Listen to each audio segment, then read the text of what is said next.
Salut à tous, donc bienvenue sur l'épisode numéro 15 donc, de l'entrepreneur Lifestyle. Aujourd'hui donc j'invite Anne-Lise qui est une blogueuse donc, canadienne, donc précisément donc, du Québec, qui blogue depuis une dizaine d'années, qui a donc acquis donc, son indépendance dernièrement, enfin très récemment, qui a commencé donc comme tout le monde avec le blog classique, la création de contenu et qui ensuite a vite trouvé d'autres solutions, donc en tant qu'infopreneuse et surtout maintenant un coach avec donc une technique spécifique de vente avec Facebook Live où elle vend donc de façon assez intense, donc tous les jours elle fait donc des lives et donc elle propose donc ses formations en direct, donc c'est vraiment intéressant. Technique que j'avais déjà entendu mais que je ne lise pas et que donc je faisais pas attention, donc elle va nous développer tout ça, nous dire comment vous pouvez faire pareil avec votre business et donc vendre un peu à l'ancienne, mélange de nouvelles technologies et d'anciennes technologies où on vend en face à face et un côté donc très humain comme elle l'est. Donc en plus elle ne savait pas, donc c'était la première invitée féminine parce que j'en ai invité beaucoup mais beaucoup ont refusé ou n'ont pas répondu. Donc je suis content qu'elle ait répondu, vraiment très sympathique, donne beaucoup d'informations. Donc voilà, n'hésitez pas à la suivre partout, je mettrai tous les liens après donc le podcast dans la retranscription. N'hésitez pas donc surtout à commenter et à partager donc ce podcast et donc je l'ai répété comme je dis donc dans le podcast, la gente féminine est bienvenue donc sur ce podcast. Nous ici donc il n'y a pas donc de séparation homme-femme, rouge, vert, tout le monde est bienvenu tant qu'on est entrepreneur, investisseur et qu'on veut donc sortir de la rat race, on est les bienvenus. Donc je vous dis à tout de suite avec Anne-Lise. Salut Anne-Lise, comment tu vas? Ça va bien, merci, et toi? Oui, très bien, merci. Il est un peu plus tard chez nous parce que toi on a 6 heures de différence, c'est ça? Ouais, moi ça va, c'est le début d'après-midi. Ouais, nous on va bientôt les dormir. Donc aujourd'hui, tu vas nous parler donc de comment utiliser donc les challenges pour vendre donc, des produits sur Facebook. Sujet très intéressant parce que j'en ai pas parlé sur mon podcast et puis moi j'avoue que j'y connais pas trop, donc merci. D'abord pour ceux qui ne te connaissent pas donc en France et ailleurs parce qu'on est écouté un peu partout, présente-toi et puis ensuite tu vas nous parler un peu donc des challenges. Hein. Alors, je m'appelle Anne-Lise du site blogtrepreneur.com, blogtrepreneur avec un E, puisque je m'adresse principalement aux femmes. Mais aujourd'hui, Oh j'ai là fait là. exception pour vous, messieurs. Merci, je précise que moi j'ai tenté d'inviter beaucoup de femmes et c'est la seule qui a répondu, donc je suis content parce que je ne te l'ai pas dit, mais en fin de compte, tu es la première dans l'émission. J'en ai contacté plusieurs et soit on m'a baladé un petit peu, soit on m'a pas répondu. Donc, et moi, je suis quelqu'un d'ouvert, donc il n'y a pas de femmes, d'hommes, vert, jaune, j'invite tout le monde. Et donc j'aime la parité, même si je suis très loin de la parité sur mon émission, donc je vais me rattraper. Donc celles qui écoutent, n'hésitez pas à venir, je vous invite avec grand plaisir. Donc merci à toi, tu es la première. Voilà. Et je suis honorée. Voilà. Donc je te laisse finir la présentation, excuse-moi. Donc, en fait, c'est ça. J'aide les femmes entrepreneurs à développer leur entreprise sur le web grâce aux réseaux sociaux et au blogging et tout particulièrement grâce au challenge. En fait, mon message, c'est faire en sorte d'être présente en ligne, oui, mais on veut avoir une présence en ligne qui soit efficace et rentable parce que très souvent, on se fatigue à écrire des tonnes d'articles de blog, à faire des podcasts, à poster sur Instagram, sur Facebook, Pinterest, enfin, on essaie d'être partout. Et les résultats derrière, ça coince un petit peu par moment. Alors, mon but, c'est essayer de refocuser tout ça, de se reconcentrer, de voir qu'est-ce qui marche, comment est-ce qu'on peut l'améliorer pour avoir encore plus de résultats, histoire de rester saine d'esprit et zen. Ah, donc là je sens la blogueuse, parce que moi je suis blogueur, donc il y a un moment comme moi, trop posté, quand on ne sait pas comment, on fait trop d'inbound marketing, à un moment on se dit, mais on fait beaucoup de contenu et on n'a pas le retour qu'on mérite, entre parenthèses. Et donc là, en fin de compte, toi, tu me fais comprendre que grâce au challenge, tu vends mieux. Oui, c'est une certitude. En fait, je dirais que le blogging, c'était une stratégie de long terme en réalité, puisque le temps déjà que le référencement naturel se fasse, ça prend souvent plusieurs mois. Donc, on peut écrire des super trucs, mais avant que ça commence à sortir sur les moteurs de recherche, que les gens le voient, etc., et puis s'écouler du temps. Du coup, avant qu'il se passe des ventes grâce à ces articles, faut pas être pressé. Alors que les challenges, c'est vraiment une stratégie d'immédiateté quasiment. En fait, j'organise des challenges sur une semaine sur Facebook où je vais être en live tous les jours pendant une semaine tout pile et à la fin de la semaine, je vends. Donc, c'est-à-dire que j'ai mon idée, je sais de quoi je veux parler et à la fin de la semaine, je sais si ça a marché ou pas. Alors que l'article de blog, c'est un peu moins évident de mesurer, quoi. Donc le live, si je comprends bien, donc tu fais le live, donc là tu parles bien d'une technique plutôt donc qui reste comme le blogging, qui est gratuit. Donc tu crées du contenu, tu crées de l'animation. Exactement. Comment tu fais la publication de challenge? Tu le fais dans un groupe, tu le fais comment? C'est ça. En fait, pour l'occasion, je crée un groupe Facebook privé où les gens arrivent enfin, en fait, ils vont sur mon site web, ils s'inscrivent et ils reçoivent un email dans lequel je leur donne le lien du groupe où va se passer l'événement. Donc, c'est comme ça qu'ils arrivent ici. Ils rejoignent le groupe, mais j'ai aussi leur adresse email, bien évidemment. Et donc, chaque jour, je fais le live. Donc, soit ils reçoivent son notification sur Facebook, soit il y a l'activité, donc ils le voient. Et en parallèle, de toute façon, j'envoie toujours la vidéo replay par email, au cas où. D'accord. Et donc là, tu m'as dit que tu fais ça sur une semaine, c'est ça? Ouais. Et question donc, qui va te paraître bizarre, parce que moi, je suis très curieux, et là, je sors même il y a un mois du salon de l'affiliation à Las Vegas. J'avais rarement, même j'ai quasiment jamais entendu parler de cette stratégie. Tu l'as eu où? Ah ouais? Je connais les challenges pour récupérer des mails à la base plutôt, mais l'histoire de faire des vidéos et donc de faire le challenge pour de la vente, tu vends quel type de produit? C'est quoi la stratégie précisément? Alors, je vais reprendre tes plusieurs points parce qu'il y avait plein de choses à dire là-dessus. Ah, ça, c'est normal. D'où m'est venue l'idée. Déjà, je dirais, bon, c'est assez classique en marketing, les vidéos-séries. Les séries de vidéos sur X nombre de jours. Je dirais qu'en fait, j'ai utilisé ça, mais je l'ai mis à une sauce un petit peu plus interactive puisque c'est du live, en fait. Et puis, en tant que tel, il suffit de regarder un petit peu ce qui se passe aux États-Unis pour voir que c'est pas moi qui a inventé la technique des challenges. J'ai moi-même participé à des challenges. Je trouve ça plutôt cool. Et à vrai dire, dans le blogging aussi, on est quand même familier de ces idées de challenge. Souvent, ça va être une thématique pendant un mois et puis tout le monde doit écrire dessus. Et puis chaque jour, la personne qui a initié le challenge va faire le lien de tous les articles qui parlent de ça, les carnavals d'articles. En fait, le concept en tant que tel a rien de révolutionnaire. Oui, mais j'avais déjà entendu, mais pour moi, c'était pas quelque chose de puissant, parce qu'en général, on a parlé d'Instagram, de Pinterest, de YouTube, mais personne... Là, quand tu m'en parles, pour moi, c'est le truc qu'il faut faire demain. Donc, oui, tout à fait. Quelle est la différence? Qu'est-ce que toi, tu as apporté et combien ça, enfin, si on peut parler de chiffres, combien ça t'apporte? Enfin, parce que ça me paraît j'avais déjà entendu, mais pas comme tu en parles. Et toi, j'ai l'impression que ta stratégie, c'est 80% ça. Donc, Ah oui, non, mais complètement. Mais c'est même, je pense, 95%. C'est ça. Alors, attends, du coup, j'ai perdu le fil du tout début de ta question. Est-ce que tu peux me redire, s'il te plaît? Question, si je me rappelle. Non, c'est en fin de compte, toi, c'est 100%. Donc, ah oui, qu'est-ce que j'y apporte? Je crois que c'était ça. Comment tu apportes, comment tu fais ta vente? Parce qu'au bout du compte, quoi qu'on fasse, c'est pour vendre. Ouais. Faut pas se mentir. Même quand on blogue, c'est pour vendre. Bien sûr.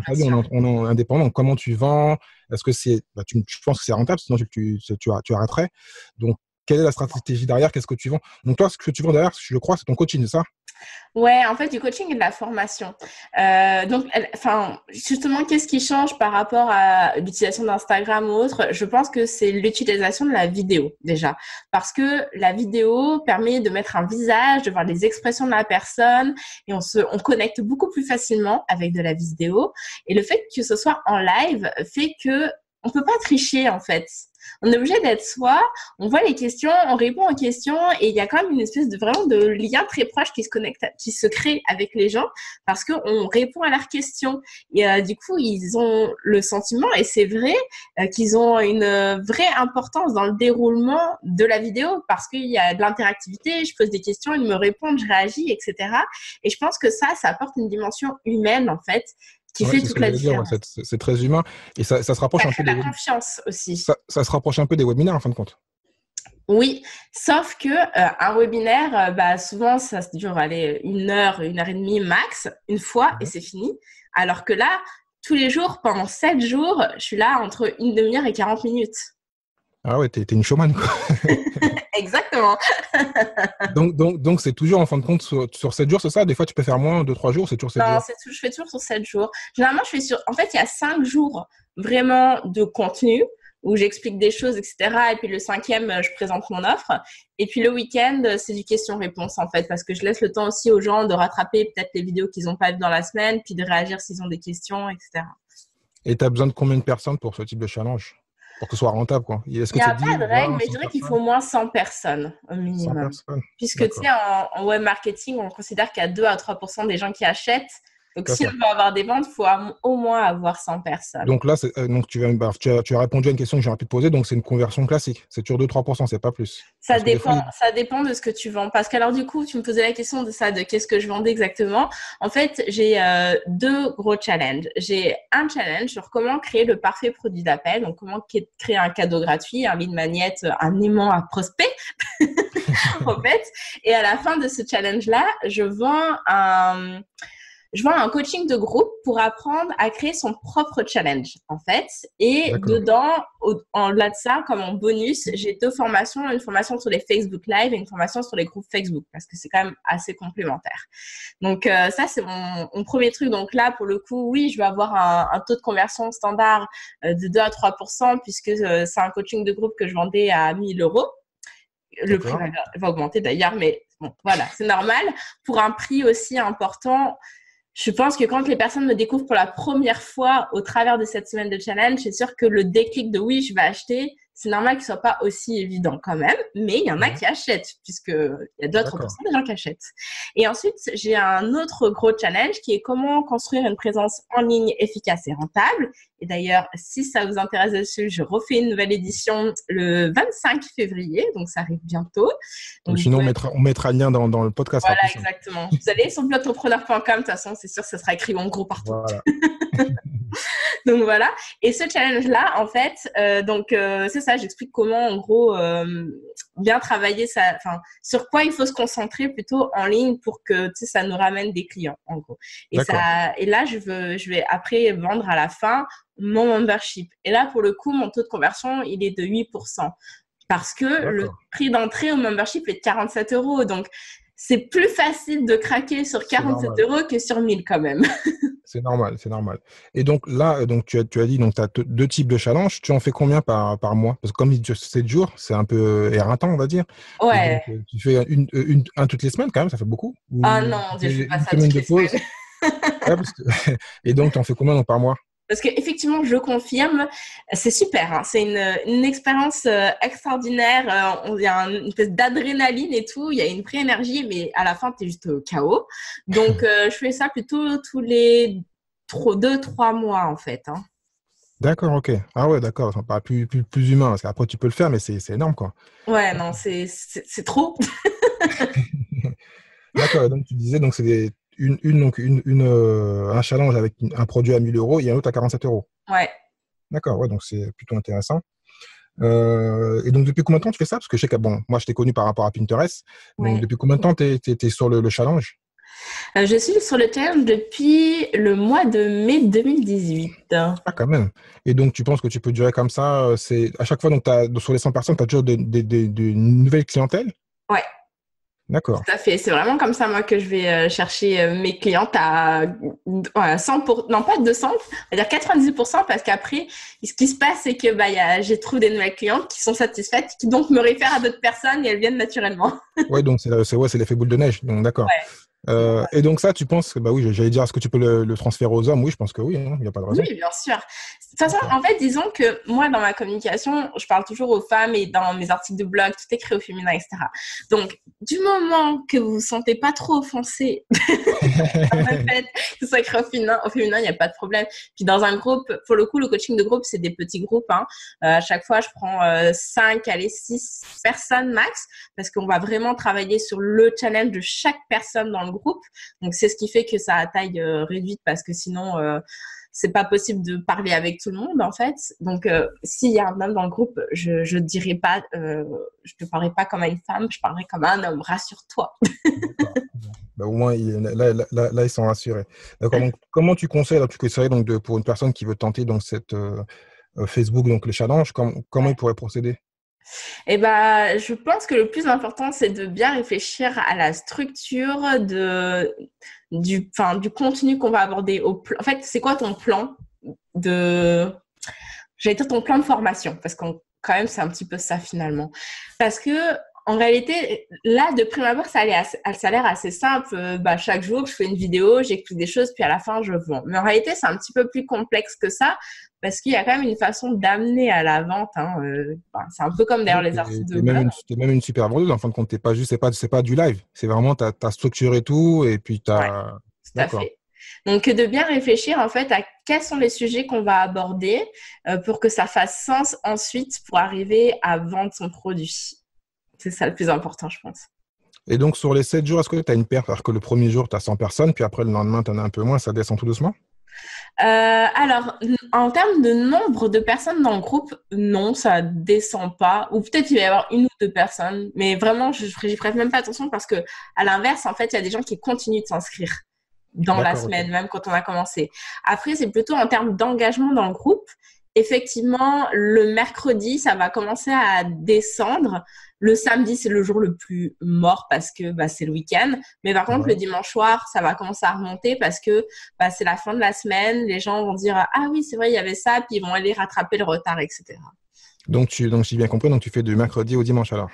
Non, moi, je suis en live tous les jours du lundi au dimanche. Hein. Ah bah oui, c'est dur. Ah mais oh là là. Ah ouais, l'engagement des membres dans le groupe qui va diminuer parce qu'ils sont moins présents, c'est normal.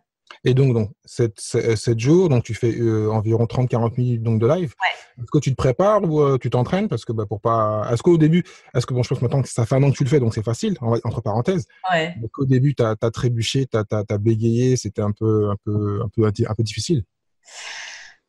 Alors, je pense pas tant parce que je suis quand même habituée à l'exercice des Facebook Live. Je fais beaucoup de vidéos, en fait, donc je suis assez à l'aise. Après, je pense aussi que c'est important de pas trop se prendre la tête parce que je pense que c'est surtout ça, en fait, qui bloquerait la majorité des gens. Moi, je me suis pas entraînée et tout parce que je suis à l'aise devant la caméra et je suis à l'aise avec le fait de... Parfois, je vais parler trop vite. Des fois, je vais manger mes mots. Parfois, je vais donner des expressions québécoises que les Français comprennent pas. Bon, c'est pas grave, c'est comme ça. Comme rendu ou... Exactement, on n'en est pas rendu là. On n'en est pas rendu ou des choses comme ça. Je sais que mon truc que je dis tout le temps, c'est genre, est-ce que ça fait sens? Je dis tout le temps ça aux filles. Et puis, Noël dernier, j'ai dit ça à mon frère. Il m'a dit, mais que tu parles pas français, toi? Et on dit que ça fait du sens. Bon, bref. En fait, je suis vraiment décomplexée par rapport à ça. Je pense que justement, c'est ces imperfections qui fait que les gens nous aiment en fait, parce qu'ils aiment notre personnalité et qui fait qu'on est authentique aussi. Donc, on n'essaie pas de mentir et de camoufler qui on est, etc. Donc, à partir du moment où tu es d'accord avec le fait d'être stressé, c'est normal d'être stressé. Même moi qui ai l'habitude de le faire, avant d'appuyer sur le bouton démarrer, je suis toujours un petit peu stressée, tout particulièrement le jour où je vais vendre. Mais c'est normal et y a pas franchement, il faut pas avoir peur de ça parce que franchement la vérité c'est que les gens en face, je trouve en tout cas dans mon audience, les gens sont vraiment bienveillants. J'ai jamais eu de remarques négatives par rapport à ça. Au contraire, les gens en fait, ils sont tellement contents qu'on soit là pour leur apprendre des choses. Même si des fois ça m'est déjà arrivé hein, problème technique, le truc qui bug, le micro on l'entend pas ou je sais pas quoi et les gens ils restent parce que ils veulent t'entendre. Donc, faut pas trop se focuser là-dessus. Enfin, voilà, encore une expression bizarre. Faut pas trop rester on comprend. Voilà, faut pas trop se concentrer là-dessus ou même se dire ah non, chez moi derrière c'est pas beau. Moi, je fais tout le temps mes lives dans mon salon, on voit mon canapé derrière moi, etc. En fait, les gens s'en fichent. Ouais, en fin de compte, t'es habitué parce que c'est comme t'as ta chaîne YouTube. Et donc, t'es habitué aux vidéos, parce que même moi, j'ai commencé sérieusement il y a 8 mois et j'en fais maintenant 3 fois par semaine. Et puis, c'est ce que j'ai dit dans une vidéo, voilà, que je sois habillé ou rasé ou pas. Je préfère faire que de trop réfléchir, parce qu'après, je vais rien faire. Donc, voilà. Exactement, tout à fait. Question, donc, parce que tout le monde dit que c'est la mort de Facebook, entre parenthèses. Tout le monde dit que c'est Instagram. C'est pas faux, parce que les prix, là, je parle plutôt du payant. Ceux qui font du payant, les prix ont augmenté. Donc, Facebook, les gens vont moins sur Facebook, ils sont plus sur Instagram. Heureusement que Facebook a acheté Instagram. Comment toi, tu relis un peu tous les réseaux, parce que comme tu es sur YouTube et Pinterest, est-ce que tu fais vraiment à part Facebook ou tu arrives à relier Facebook à YouTube et à mettre tout un écosystème autour donc, de ça? Alors ça, c'est une bonne question. Merci. Alors, le premier point sur le fait que ce soit plus cher et tout. Donc, effectivement, déjà, faut pas dire que Instagram, c'est génial parce qu'on n'a pas ces problèmes-là. Ça va arriver, c'est une certitude. Forcément, ça a été racheté par Facebook, donc c'est la direction que ça va prendre. Après, moi, personnellement, j'utilise toujours la pub Facebook pour mes challenges. Et oui, ça coûte de l'argent, mais quand je vois le retour sur investissement, c'est un sacré bon investissement à faire. Donc, je pense que c'est d'abord ça la question à se centrer. Il faut arrêter de se dire il faut dépenser de l'argent. Dans ce cas, c'est pas bien et tout. C'est une super plateforme. Il y a des millions de gens qui sont là. Je suis désolée, il y a de l'argent à faire. Après, Non, bien sûr, mais après, ce qu'on te couper, après, il faut savoir s'en utiliser. Et toi, tu es un cas à part. Facebook, tu adores parce que toi, entre parenthèses, tu dors sur Facebook. Alors, si tu fais 7 jours sur 7 live avec des humains en interaction, tu n'es pas le marketeur classique qui fait juste une landing page un peu pourrite ou avec des trucs qui ne sont pas très clairs et qui renvoient. Parce que Facebook, comme tout grand groupe, ils aiment que tu restes sur leur site. Et toi, tu fais les gens restent. Donc, c'est pour ça que je parlais un peu d'interaction. Est-ce que des fois, tu renvoies un peu des clients vers ton blog ou vers YouTube pour essayer de connexion? Sinon, toi, j'ai l'impression que toi, tu es YouTube addict. Tu es dessus. Enfin, YouTube, non, Facebook addict. J'ai une bêtise. Alors, en fait, du coup, ça fait une bonne transition avec justement cette deuxième partie de question qui était sur comment je connecte le tout et tout ça. Oui. Et où est-ce que je suis le plus? Et oui, c'est sûr que Facebook va dire, même parce que je vais rester sur Facebook et au moment du challenge, je vais renvoyer seulement les gens vers ma page de vente et puis c'est tout, quoi. pas tant que ça ailleurs. Mais en réalité, je suis un peu partout, mais je suis assez nulle part. Je m'explique. J'aime beaucoup YouTube. Hein. Franchement, j'aime beaucoup YouTube. J'aime beaucoup mon podcast qui s'appelle Le Rendez-vous des Warriors. Et en fait, en réalité, je crée du contenu, mais il n'y a pas de plateforme propre. C'est-à-dire que je vais faire un live sur Facebook pour mon Rendez-vous des Warriors. Je vais utiliser la vidéo que je vais mettre sur YouTube. Je vais prendre l'audio que je vais mettre sur iTunes pour le podcast. Et éventuellement, quand je suis motivée, ce qui n'arrive pas souvent, je vais écrire un article de blog qui va reprendre le même sujet. C'est ce que j'ai vu quand j'étais voir ton blog aujourd'hui. Ça m'a fait penser à Frank Kern qui me parlait de ça. Enfin, j'écoutais un de ses podcasts qui parlait de ça. Il disait que maintenant, voilà, c'est vraiment simple, les gens se plaignent. Lui qui était pas trop contenu, qui était plus payant, il dit, voilà, tu commences par une vidéo Facebook et tu fais tout le tour des réseaux. Tu fais même tu chopes en fin de compte, tu fais un petit bout donc pour le mettre sur Instagram, donc ce qui est très bien. Mais en plus, c'est marrant, le podcast que je fais demain avec un de tes confrères, Marco Bernard, bah non, parce qu'on l'aura déjà fait. Et donc, il parle de ça en fin de compte, parce que moi, je suis plutôt à séparer un peu les réseaux, même si je publie le podcast sur YouTube. Mais en général, oui, il y a beaucoup de marketeurs pour ne pas se compliquer la vie, et c'est plus simple. Ben, produis un contenu quelque part et il l'envoie partout, tant qu'à faire, et ça fait, c'est plus simple. Parce que ça, alors, je te laisse parler, après j'ai une question sur ça. Il faut juste faire quand même attention parce que chaque plateforme a ses propres codes. Donc, par contre, le contenu, la façon dont tu le réinjectes, il faut que ce soit adapté à la plateforme. Enfin, en tout cas, à mon sens. Quand je vais sur Facebook, je vais pas la remettre exactement telle quelle sur YouTube. Je vais peut-être couper l'introduction, les questions-réponses, certains moments, etc. Je vais quand même un petit peu essayer de la relisser. Mais d'ailleurs, en 2019, je pense que je vais me remettre à faire des vidéos YouTube que pour YouTube parce que j'aime vraiment ça. Et là, j'ai laissé de côté. Parce qu'en fait, pour aller plus loin sur par où je suis, etc., en fait, je suis vraiment pas... Enfin, j'allais dire, ouais, c'est ça, je suis un peu nulle part. Je produis pas vraiment de choses pour Facebook. Si tu vas sur ma page fan, tu verras que je publie quasi rien là-dessus. Instagram, j'aime beaucoup faire des stories parce que j'aime la vidéo, en fait, mais je publie pas beaucoup d'images. Je me force à le faire des fois. Enfin, je produis pas beaucoup parce que mon créneau, vraiment, et c'est ça que j'explique, j'apprends à faire aux filles, à mes warriors du web, dans mon membership, c'est que on n'a pas besoin de tout faire. Il faut juste se concentrer sur des actions qui nous rapportent. Moi, l'action qui me rapporte, ça va être de faire mon challenge. Du coup, j'ai pas besoin de me casser la tête à produire des choses pour produire des choses parce que de toute façon, je rentre déjà dans mon investissement, j'ai déjà mes clients, ça tourne tout seul. Donc, pourquoi me casser la tête à faire plus histoire de dire de faire plus? Non, fais les choses vraiment qui marchent ou les choses qui tiennent à cœur. Comme je te disais, je vais refaire des vidéos pour tu es une entrepreneur intelligente. En fin de compte, tu fais comme la loi de Pareto. Toi, tes 20-80, c'est Facebook Live, donc il faut le faire. Ça serait stupide de ne pas le faire si ça marche. Le jour où ça marche plus, peut-être que tu vas shifter sur autre chose. Ce que tu as fait avec Pinterest, que tu avais une formation peut-être qui marchait moins, tu te dis, tu n'as qu'à faire. Voilà. C'est qu'il y en a qui ferment des boîtes parce qu'ils sont têtus. Donc, toi, tu n'es pas têtu, heureusement. Tu évolues, tu vas là où va l'argent et là où va aussi ce que tu aimes bien faire aussi. Exactement. Et en fait, tu vois, c'est un bon point que tu abordes cette formation Pinterest parce qu'en fait, c'est pas qu'elle marchait pas, puisqu'elle marchait, mais en fait, comme beaucoup d'entrepreneurs web, ce qui s'est passé au début quand j'ai démarré l'entrepreneur, c'est que j'ai commencé à écrire plein de formations sur des sujets que j'aimais bien, que je maîtrisais et tout ça, parce qu'on me posait des questions en me disant, comme ça, je vais comme avoir un catalogue de formations, puis après, ça va se vendre tout seul et tout ça. Non. Voilà la vérité. Moins tu as de produits et mieux c'est. Parce que plus tu as de produits, plus ça veut dire que toi, tu divises ton énergie sur la promotion de différentes choses, sauf que tu es tout seul et tu peux pas parler de 15 trucs en même temps. Et ton message se perd. Parce que du coup, les gens, ils savent plus, mais attends, c'est quoi ta spécialité? C'est Pinterest? C'est Squarespace, c'est Facebook, je sais plus, tu vois. Et puis, tu m'avais parlé d'une Pinterest une fois, mais ça fait genre 6 mois que tu n'en as pas parlé. Alors bon, peut-être que c'est fini. Enfin, tu vois. Alors que, en fait, ce qui s'est passé, c'est que, bon, j'avais fait comme un catalogue là de plusieurs formations et j'ai quitté mon boulot pour me consacrer à temps plein avec Blogtrepreneur. Donc maintenant, c'est vraiment mon métier et je vis de ça. Et à partir de ce moment-là, je me suis dit non, je peux plus prendre le risque de lancer des trucs à moitié parce que j'ai pas le temps, parce que je fais d'autres choses en même temps, j'ai d'autres choses à promouvoir et tout ça. Je vais me concentrer sur une seule chose et je vais ne faire que ça. Donc, il faut être focus, comme dit Peter Finn dans The One Thing. Et souvent, on en parle dans le podcast qu'il faut, il faut arrêter d'aller partout. Il faut d'abord commencer à avoir un business qui marche. Et quand ça marche bien, on peut aller en faire d'autres. Exactement. Et c'est exactement ça. Et franchement, j'ai jamais autant réussi que depuis que je me suis concentrée que sur mes challenges. D'accord. Parce que, en fait, du coup, les gens, ils ont l'habitude, ils savent qu'est-ce que je fais, ils savent pourquoi je le fais, ils voient que ça marche, etc., etc., en fait. C'est beaucoup plus simple. Et même toi, en tant qu'entrepreneur, t'es plus à l'aise parce que tu connais mieux la réaction de l'audience, tu sais mieux quels sont les arguments pour arriver à les convaincre.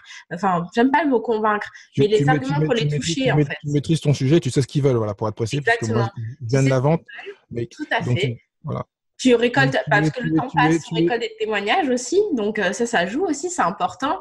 Donc, vaut mieux être spécialisé sur un truc qu'essayer de faire plusieurs choses, en fait. Donc, une chose qui est étonnante, parce que tu as dit une chose qui est vraie, c'est qu'au début, quand on commence, on veut aller un peu partout parce qu'on ne sait pas vraiment ce qui va marcher. Ouais. Souvent aussi, il y a un truc quand on travaille en ligne, c'est qu'on veut automatiser le business. On se dit qu'on va l'automatiser, mais toi, en fin de compte, tu n'es pas automatisé, tu es à fond dedans. Mais parce que tu vois, mais ça va être mon mot 2019. Je vais commencer à penser à l'automatisation. Parce que, en fait, la plupart des gens veulent mettre en place des entonnoirs de vente tout de suite. Parce que c'est ce que disent les marketeurs. Il faut mettre en place des entonnoirs de vente, puis tu vas faire des revenus passifs et ça va se passer tout seul et tout. Bon, moi, honnêtement, pour moi, tout ça, quand tu démarres, je suis désolée, j'ai pas envie de jurer, mais c'est n'importe quoi. Enfin, vraiment, c'est mon point de vue. J'ai vu il y a 2 mois que tu as fait une vidéo dessus. Je me suis dit, mais qu'est-ce qu'elle raconte? J'ai pas été écouté, mais j'ai vu que tu étais fâché contre les tunnels de vente. Ah ouais, non, mais moi, j'y crois pas une seconde. Parce que quand tu démarres, tu sais pas qu'est-ce qui marche, en fait. Tu ne sais mais il faut tester. Logiquement, en tant que marketeur, tu dois tester. Mais bon, je pense que tu es comme moi, tu n'aimes pas faire ce qu'on appelle l'A/B testing et faire plein de tests. Il faut avoir le temps, il faut avoir l'argent parce que souvent, si tu fais trop de tests et que ça ne marche pas, à un moment, tu décourages. Donc, déjà, il y a ça, mais surtout, admettons même que tu mettes en place ton entonnoir de vente. Le problème, c'est qu'il faut être en capacité d'analyser à quel endroit est-ce que ça coince. Et je suis désolée, si tu connais rien parce que tu démarres, tu sais pas où est-ce que ça coince, en fait. Et quand donc, il faut dépenser, il faut prendre des logiciels assez chers. Et en plus, il faut minimum, comme on dit, 1000 clics par jour. Enfin, il faut beaucoup de trafic pour pouvoir tester. Et il faut avoir les logiciels qu'il faut. Ça environ des fois 30, même 100 euros pour savoir d'où vient le truc. Et en plus, après, il faut savoir analyser. Des fois, tu vois, mais tu comprends pas. Bien sûr. Voilà. Bon, en fait, ma philosophie avec ça, c'est teste un lancement, refais-le, et tu vas avoir des feedbacks en live. Tu vas voir parce que quand tu fais en live ou en direct, les gens, ils vont te poser des questions. Et tu vas voir s'ils ont compris ou pas qu'est-ce que tu racontais. Est-ce qu'ils y croient? Est-ce qu'ils y croient pas? Est-ce que ça les touche? Est-ce qu'ils réagissent, etc. Et tu réadaptes au fur et à mesure. Et une fois que tu as une recette là qui marche, oui, tu peux l'automatiser. Mais avant d'arriver à trouver la bonne formule, il faut quand même la tester et l'éprouver. Et moi, je suis désolée, je trouve que c'est plus simple de faire un lancement réel que d'aller investir des milliers d'euros pour essayer de l'automatiser dès le début. C'est plus simple de le faire en vrai, de voir qu'est-ce qui marche. Au moins, tu as tout de suite un retour tu as tout de suite de l'argent qui rentre. Et après, cet argent-là, tu peux l'investir pour la suite, pour l'automatiser, tu vois. Ouais, je pense que ça dépend après du niveau et de l'envie aussi d'automatiser et d'investir dans tout ce qui est tracking et autres. Ouais, moi, je parle vraiment de je suis désolée quand même, c'est la majorité des entrepreneurs en ligne. Après, peut-être pas les spécialisés bohème marketing, mais dans ce cas-là, ils s'y connaissent déjà quelque part. Mais je parle de la plupart des gens, enfin, moi, ma clientèle, c'est des gens qui travaillent à leur compte, qui sont seuls dans leur entreprise, donc, et qui vendent qui vont vendre, oui, peut-être des formations en ligne, mais sur des sujets qui sont divers et variés. Ça peut être de l'atelier de couture à comment éduquer son chien, ça peut être la vente de produits d'esthétique, ça peut être plein de choses, tu vois. Et ces gens-là, ils n'ont pas cette connaissance pour aller aussi loin. Et pourtant, c'est à eux qu'on va dire il faut mettre en place des entonnoirs de vente. Et je suis désolée, moi, je trouve ça mensonger. Ouais, c'est plutôt, donc, t'as plutôt une clientèle artisanale, on va dire, qui est un solopreneur, donc qui n'a pas besoin automatiquement de tunnel. Bah, pas forcément quand tu démarres, non, je suis désolée, parce que moi, j'ai beaucoup de personnes qui travaillent dans ce domaine du bien-être, qui peut être kiné, l'indication des enfants, enfin, tu vois, vraiment des choses, un panel super large, tu vois. Et ça, c'est Madame Tout-le-Monde. Est-ce que Madame Tout-le-monde a besoin d'un entonnoir de vente? Non. Peut-être pas. Moi, je te confirme que c'est pas une obligation pour tout le monde. Ça dépend des business et puis ça Enfin, dépend après exactement, ça dépend des industries, en fait. du niveau de formation. Donc, Et pour c'est le un peu challenge, ça. donc, Oui, vas-y, pour, vas-y. pour le challenge, donc plutôt bravo. Donc, je pense qu'on a les bonnes infos. Donc là, je vais te poser 5 questions que je pose donc à tous les entrepreneurs. Donc là, je vais dire entrepreneur avec un E, entrepreneuse hein, ou Oui, entrepreneur. oui, oui, vas-y. Donc, quel est le business dont tu rêves à part celui que tu fais actuellement? Le business dont je rêve? Ouais, que tu n'as pas encore créé, que tu rêves, mais tu dis, ah, je suis pas encore prête ou je le ferai plus tard. Acheter un club de foot ou un club de hockey, Ah, mais genre en dehors de l'entrepreneuriat en ligne. n'importe quel business. On a tous des rêves, des fois de business. Bon, moi, je dis pas que j'aimerais avoir Instagram, mais bon, tu as des business comme ça que tu dis, je suis pas encore prête, c'est trop grand pour moi pour l'instant, ou je le ferai plus tard, ou quand j'aurai d'associés, quand j'aurai l'argent. Enfin, voilà. Alors, bon, j'ai une réponse pour toi, mais c'est une sacrée question parce que, tu sais, enfin, non, tu sais pas, mais pour le coup, vivre de mon activité en ligne, c'est déjà pour moi un rêve devenu réalité en tant que tel parce que j'ai toujours rêvé d'être blogueuse. Ça fait plus de 10 ans que je blogue et c'était vraiment mon objectif, donc je suis contente d'y être parvenue. Je pense qu'après ça, ce que j'aimerais faire, ça serait être conférencière.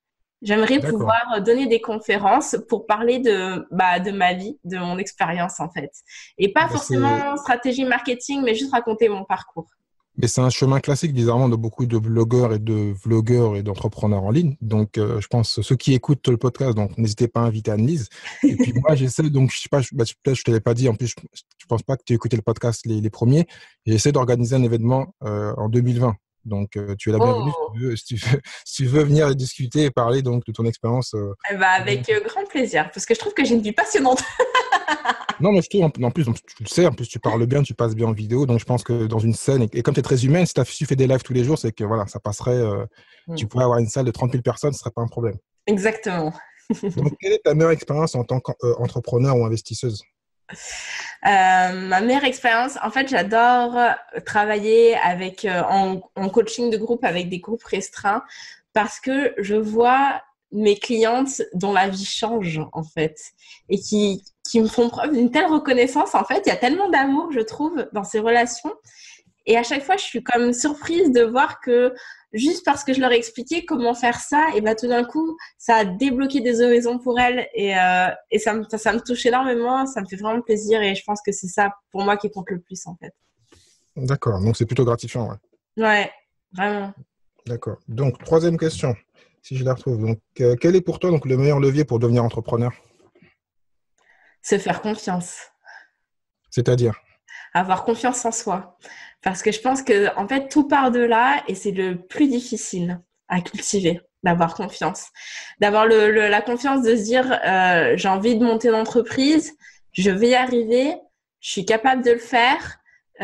Quoi qu'il arrive, eh ben, je trouverai les moyens. Et ok, ça se vend pas, mais c'est pas à cause de moi. J'ai confiance en moi, ça ne remet pas en cause qui je suis, mais seulement ce que je vends. Je pense que la confiance, c'est le cœur de tout. Ok. Donc, quel est le livre que tu conseillerais à tout entrepreneur et pourquoi? Alors, le livre que je conseillerais, que je trouve que c'est le livre qui a changé ma vie, s'appelle La magie de Rhonda Byrne.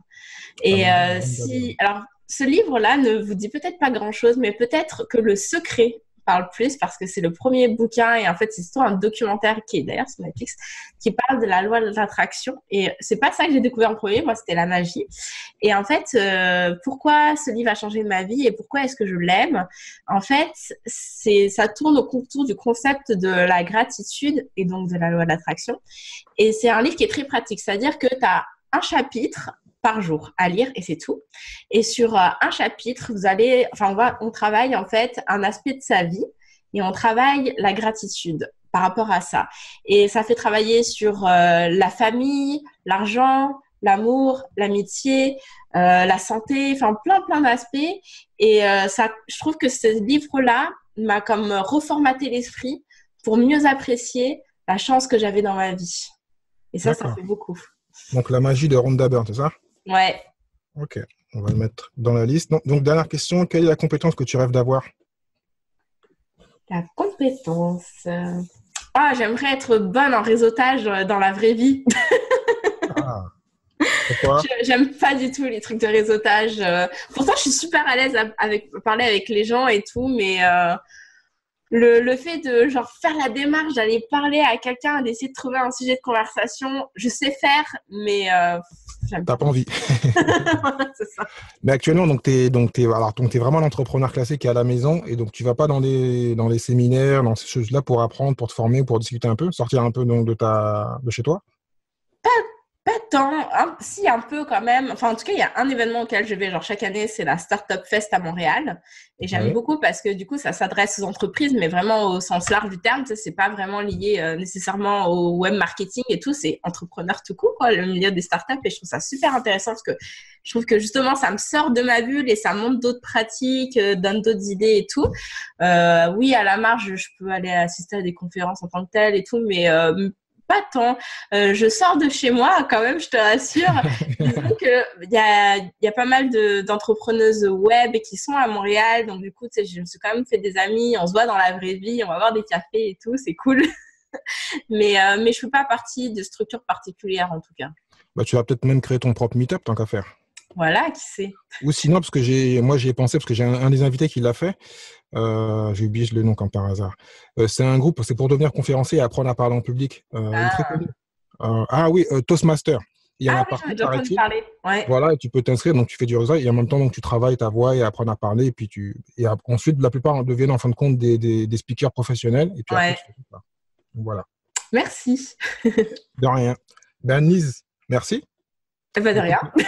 Encore merci d'être la première femme sur l'émission. Donc, je disais à toutes les femmes, n'hésitez pas à venir. On partage.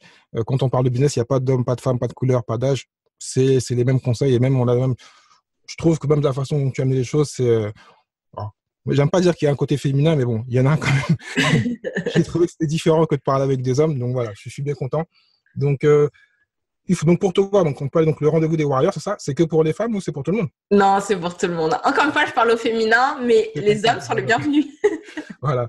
Donc ensuite, blogtrepreneur, donc blog avec TREPRENEURE.com. Ouais. Ensuite, Annelise Gacala-Bourdier, je l'ai bien dit, .com. C'est bien ça, .com. Voilà. Il y a des redirections. Allez juste sur le blogtrepreneur.com. Il y a tout dessus. Vous allez être redirigé tout seul. Voilà, magnifique. Donc comme ça, il y a tout. Donc je te laisse le dernier mot. Eh ben, merci beaucoup de m'avoir reçu parce que figure-toi que finalement, je réalisais tout à l'heure, donc peut-être que je suis ta première invitée femme, mais tu es la première personne qui m'invite dans un podcast. Donc, tu vois. Ben voilà, il y a une première fois à tout. Donc, dans les deux sens, on est content. Et puis, j'espère que d'autres personnes vont penser à t'inviter parce que moi, j'ai invité, donc là, demain, j'ai un Québécois très connu qui est un grand podcasteur. Mercredi, j'ai un autre Québécois. Et puis un autre qui arrive. Donc voilà, moi, je me suis dit, je reste pas en France, je vais partout. Ouais, c'est ça, t'es international et tout. Même hier, j'ai fait une vidéo aujourd'hui sur YouTube indiquant que voilà, le podcast francophone, il faut le développer. Parce que moi, j'écoute souvent les Tim Ferriss, les Neil Patel, enfin tous les anglo-saxons. Mais bon, j'aimerais bien écouter les Français. Donc, il faut qu'on développe aussi notre marché à nous. On a un grand marché. Et il y a plein de gens en plus qui veulent des renseignements, qui ne parlent pas anglais malheureusement. On a des connaissances, donc il faut les partager. Et les podcasts, pour moi, c'est le meilleur moyen.